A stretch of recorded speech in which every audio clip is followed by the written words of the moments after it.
How many have heard of the lost Gospel of Thomas? The lost Gospel of Thomas. Some of you have heard of that text. Very, very powerful text. The lost Gospel of Thomas is powerful because it is believed to be the actual words of Jesus as he was teaching those around him how to use the power of human emotion in his life. And if the indigenous people know it, and if the ancient people know it, why don't we know it? What happened to our knowledge? Well, this is a very good question. And the answer is this. In our Western tradition, and when I say Western, I'm assuming that we are of the Judeo-Christian tradition, is what I'm talking about here. There was a time when this field and the language of emotion was part of our tradition. It was in our texts. Until the 4th century, the year 325 AD. In the year 325, something happened. Our texts were edited, and we lost tremendous amounts of information. The Emperor Constantine, in the early Christian church, with the early Christian Bible, had to make decisions. What information do we include? What information do we exclude? And what we know now is that at least 45 books were either completely taken away or tremendously edited into what we call today our Western biblical tradition. And when those edits were made, we lost the information that tells us everything is connected. We lost the information that tells us the language that speaks to this field.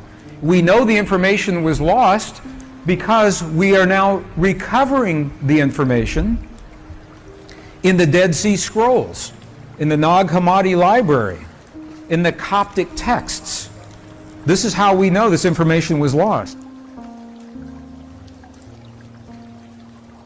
To unleash the force of the divine matrix in our lives, first, we have to understand how it works. And the science tells us how it works.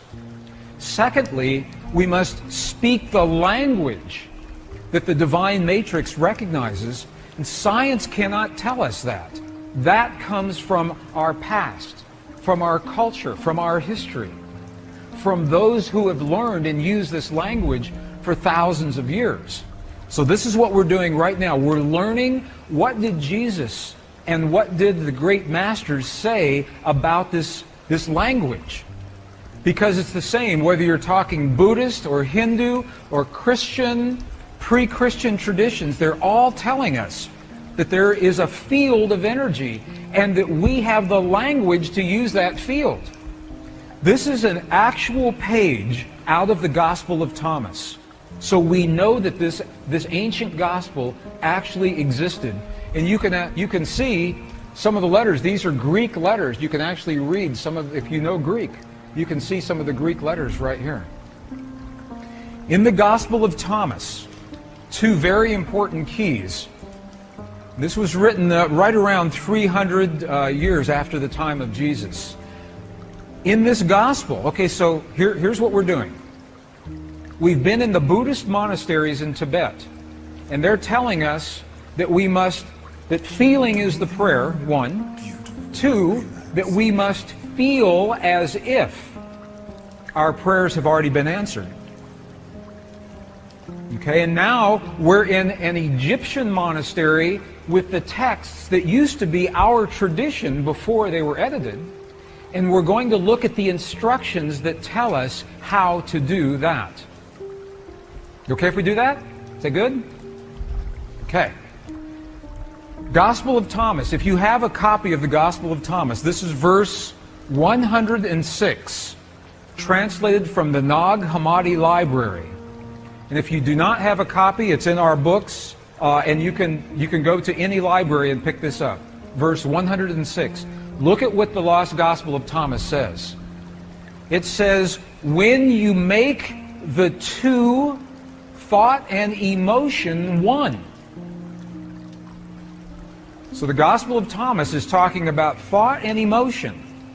It's saying when you make your thought and your emotion one, look at what happens. You will say to the mountain, "Mountain, move away," and the mountain will move away. Saying that when you can marry your thought and your emotion into one single potent force, that is when you have the power to speak to the world. Secondly, when you make the two one, what are they talking about? What are the two? Let's go back to our image. The two, thought and emotion. When the two become one in our hearts, we create the feelings in our bodies. When thought and emotion become one, and you'll see how to do that in just a minute. Let's go back to the Gospel of Thomas, another verse. Now this is verse 48. It says almost the same thing. This was so important that it was recorded at least 3 different times in the same Gospel. Look at what this says. If the two make peace with each other in this one house. When Jesus is talking about the house or the temple, what is he talking about? What is he talking about? Precisely you. You are the house. You are the temple. If the two make peace with each other in this house, if thought and emotion become one, if they make peace with each other in this house, look what happens. They will say to the mountain, "Move away," and it will move away. He's telling us again, in a completely different verse, how powerful it is to marry thought and emotion. But they still haven't told us how. How do you do this? That's the next piece. In the early Christian Bible, your Bible today, there is a passage. How many have heard, "Ask and ye shall receive"? Have you heard that before? Ask and you shall receive. Have you heard that? I know people that ask and ask and ask and nothing happens. Because the asking is not done with the voice. The asking is not done, "Please, please, bring this to my world." That's not asking. To ask, we must speak to the field, to the divine matrix, in the language that the field recognizes. In a language that's meaningful, the field doesn't recognize our voice, it recognizes the power of our heart. Remember this morning, our heart, we have a feeling, creates electrical waves, magnetic waves. That's the language the field recognizes. So when you create the feeling in your heart as if your prayer is already answered, that creates the electrical and the magnetic waves that bring that answer to you. In the Bible that you have today, the King James Version, John 16:23-24, what you have is the condensed version. You have the edited version. The edited version looks like this. This is the edited version. "Whatsoever ye ask the Father in my name, He will give it to you. Hitherto have ye asked nothing in my name." Okay? "Ask and ye shall receive, that your joy may be full." Okay, this is the edited version. This is so amazing to me because they took out the 2 sentences that tell us how to ask. In the 4th century, when the edits happened, they took those 2 sentences out. Would you like to see those 2 original sentences? Okay, we'll go back into the original Aramaic and we'll look at a new translation. This is the original Aramaic. It begins, it looks very similar. So this is the retranslated version with the missing pieces. "All things that you ask straightly directly from inside my name, you will be given. It says, so far you've not done this, because if we ask with our voice, we have not done this. Now here's the piece that was edited. Here is what was lost. Look at these two very powerful sentences. Ask without hidden motive and be surrounded by your answer. Be enveloped by what you desire, that your gladness be full. Look at what it's saying.